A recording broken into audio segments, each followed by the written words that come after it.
Detail చూస్తే దేశవ్యాప్తంగా రాజకీయ వేడి మరింత పెరుగుతుంది. కాంగ్రెస్ అగ్రనేతలు రాహుల్ గాంధీ, ప్రియాంక గాంధీ అరెస్టులకు నిరసనగా తెలంగాణలో కాంగ్రెస్ నేతలు రోడ్లపైకి వచ్చాయి. హైదరాబాద్ తో పాటు కొడంగల్ సహా రాష్ట్ర వ్యాప్తంగా పలు చోట్ల ధర్నాలు, ర్యాలీలు నిర్వహిస్తూ కేంద్ర ప్రభుత్వ తీరును కాంగ్రెస్ నేతలు తీవ్రంగా తప్పుపడుతున్నారు. ఈ సందర్భంగా ముఖ్యమంత్రి రేవంత్ రెడ్డి కేంద్ర ప్రభుత్వంపై తీవ్ర విమర్శలు గుప్పించారు. దేశం కోసం గాంధీ కుటుంబం ఎన్నో త్యాగాలు చేసిందని, స్వాతంత్ర్య పోరాటం నుంచి ప్రజాస్వామ్య పరిరక్షణ వరకు గాంధీ కుటుంబం కీలక పాత్ర పోషించిందన్నారు సీఎం. హైదరాబాద్లోని లోక్ భవన్ వద్ద ఉద్రిక్త పరిస్థితులు నెలకొన్నాయి. కాంగ్రెస్ అగ్రనేతలు రాహుల్ గాంధీ, ప్రియాంక గాంధీ అరెస్టులకు నిరసనగా టీపీసీ పిలుపు మేరకు కాంగ్రెస్ నేతలు, కార్యకర్తలు లోక్ భవన్ కు చేరుకుని ధర్నా చేపట్టారు. ఆందోళనకారులను అడ్డుకునేందుకు పోలీసులు భారీగా మోహరించగా ఇరు వర్గాల మధ్య ఉద్రిక్త పరిస్థితి నెలకొంది. రాష్ట్ర వ్యాప్తంగా చెలో లోక్ భవన్ కార్యక్రమానికి కాంగ్రెస్ పార్టీ పిలుపునిచ్చింది. ఇదే అంశానికి సంబంధించి మరింత సమాచారం మా కరెస్పాండెంట్ అజీం లైవ్ ద్వారా అందిస్తారు. అజీం,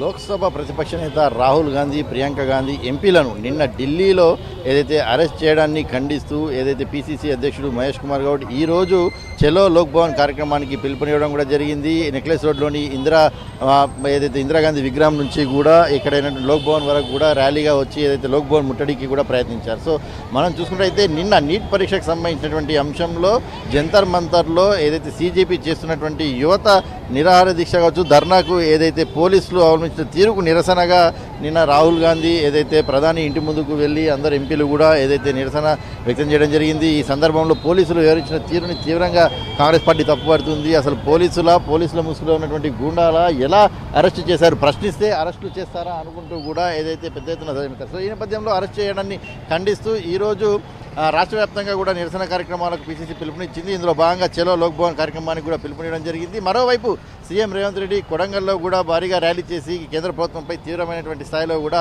విరుచుకుపడ్డటువంటి పరిస్థితి మనం చూసాం. ఏదైతే దేశం కోసం ప్రాణత్యాగాలు చేసినటువంటి కుటుంబం గాంధీ కుటుంబం, అటు ఇందిరాగాంధీ, అటు గాంధీ, వీరందరూ కూడా ఏదైతే రాజీవ్ గాంధీ దేశం కోసం ప్రాణాలు త్యాగం చేశారు. వారు కేవలం దేశ ప్రజల శ్రేయస్సు, దేశ ప్రజల భవిష్యత్తు కోసం మాత్రమే ఏదైతే వారు రాజకీయాలు చేస్తారు, ఇలా వ్యక్తిగతం కోసం రాజకీయాలు చేసేటువంటి కుటుంబం వారిది కాదు అని చెప్పి కూడా విమర్శలు చేశారు. ఇక మరోవైపు ఇక్కడ గాంధీ ఏదైతే హైదరాబాద్లో నెక్లెస్ రోడ్ నుంచి జరిగిన ర్యాలీలో కూడా పీసీసీ అధ్యక్షుడు మహేష్ కుమార్ గౌడ్తో పాటు మంత్రులు పొంగులేటి శ్రీనివాసరెడ్డి, అజారుద్దీన్, వివేక్ వెంకటస్వామి, దామోదర్ రాజనరసింహ, ఎమ్మెల్యేలు ఈలపల్లి శంకరయ్య, నవీన్ యాదవ్, అలాగే దానం నాయందర్, అలా పార్టీకి సంబంధించినటువంటి నేతలంతా కూడా, మహిళా నేతలు, యువత అందరూ కూడా ఏదైతే పెద్ద ఎత్తున ఇక్కడ పార్టిసిపేట్ చేశారు. సో లోక్ భవన్ వరకు అయితే చేరుకున్నారు, కానీ లోక్ భవన్ దగ్గర ఉద్రిక్త పరిస్థితి చోటు చేసుకుంది. ఇక్కడికి వచ్చిన భారీ గేట్లను నెట్టివేసి వెళ్ళేటువంటి ప్రయత్నం చేశారు. సో పోలీసులు నాయకుల మధ్యలో కొద్దిసేపు ఏదైతే ఇద్దరి మధ్యలో తోపులాట జరిగింది. సో పెద్ద ఎత్తున ఉద్రిక్త వాతావరణం నెలకొనడంతో పోలీసులు ఆ మంత్రులను, అలాగే ఎమ్మెల్యేలను, నాయకులందరినీ కూడా అరెస్ట్ చేసి పంజాగుట్ట, నాంపల్లి పోలీస్ స్టేషన్లకు తరలించడం కూడా జరిగింది. సో లోక్ భవన్ వద్దరికి అయితే చేరుకొని పెద్ద ఎత్తున నిరసన, అంటే బీజేపీ ప్రభుత్వం కేంద్రంలో ఏర్పడినప్పటి నుంచి కూడా దాదాపు 150 సార్లు పేపర్ లీకేలు జరిగాయి. అనేక మంది విద్యార్థుల భవిష్యత్తు నాశనమైంది, విద్యార్థులు చనిపోయారు, తల్లిదండ్రులు అనేక ఇబ్బందులు ఎదుర్కొంటున్నారు. సో ఒక దేశ భవిష్యత్తుకు సంబంధించినటువంటి యువత పరీక్షలన్నీ ఏదైతే బీజేపీ ప్రభుత్వం ఏదైతే నడపలేకపోతుంది, రాయిపీయలేకపోతుంది. సో దీనికి సంబంధించిన బాధ్యులైనటువంటి ఏదైతే కేంద్ర మంత్రిని, అలాగే అందరినీ కూడా రాజీనామా చేయించాలి. తక్షణమే దేశ భవిష్యత్ యువత కోసం కాంగ్రెస్ పార్టీ ఎప్పుడు అండగా ఉంటుంది, ఖచ్చితంగా పోరాటం చేస్తూనే ఉంటుంది, వారికి తోడుగా ఉంటుందని చెప్పి కూడా కాంగ్రెస్ పార్టీకి సంబంధించిన నేతలు చెప్తున్నారు. సో రానున్న రోజుల్లో ఖచ్చితంగా బీజేపీ ప్రభుత్వం ఉండదు, యువత మొత్తం కూడా బీజేపీ వ్యతిరేకంగా మారింది, వారి భవిష్యత్తుతో ఏదైతే ఆడుకుంటున్న పరిస్థితిని కూడా అందరూ కూడా చూస్తున్నారు. సో ఈ నేపథ్యంలో గాంధీ కుటుంబంపై లేనిపోని విమర్శలు చేయడం కూడా సరైనది కాదు. వారు కేవలం విద్యార్థులు, యువత భవిష్యత్తు కోసం మాత్రమే ఈ పోరాటం చేస్తున్నారు, ఏ రాజకీయ పార్టీతో సంబంధం లేదు. వారి భవిష్యత్తు, వారిపై జరిగినటువంటి తీరుకు నిరసనగా ఏదైతే జంతర్ మంతర్లో జరిగిన నిరసనగా చేస్తున్నాం. సో రాహుల్ గాంధీ పట్ల, ప్రియాంక గాంధీ పట్ల, గాంధీ కుటుంబం పట్ల, కాంగ్రెస్ పార్టీ పట్ల బీజేపీ అవలంబిస్తున్న తీరును మాత్రం తీవ్రంగా వ్యతిరేకిస్తున్నారు. ఖచ్చితంగా తమ పోరాటం న్యాయం జరిగే వరకు కూడా కొనసాగుతూనే ఉంటుందని చెప్పి కూడా ఏదైతే నేతలు చెప్పిన పరిస్థితి. సో ఇక్కడైతే ప్రస్తుతం లోక్ భవన్ దగ్గర అయితే పరిస్థితి అంతా కూడా ఏదైతే నార్మల్ అయిపోయింది. అందరు నేతలందరినీ కూడా అరెస్ట్ చేసి అయితే ఏదైతే పోలీస్ స్టేషన్కి తరలించారు. Ravi, right, thank you Azeem.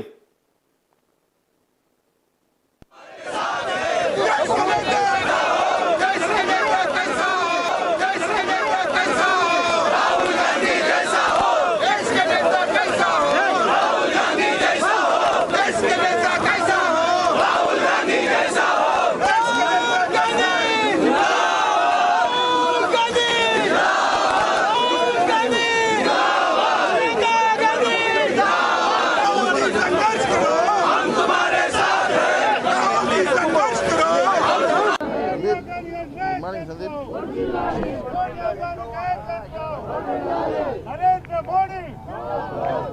Narendra Modi Narendra Modi Narendra Modi Narendra Modi Narendra Modi धर्मप्रसाद नहीं चलेगी नहीं चलेगी नहीं चलेगी नहीं चलेगी नहीं चलेगी नहीं चलेगी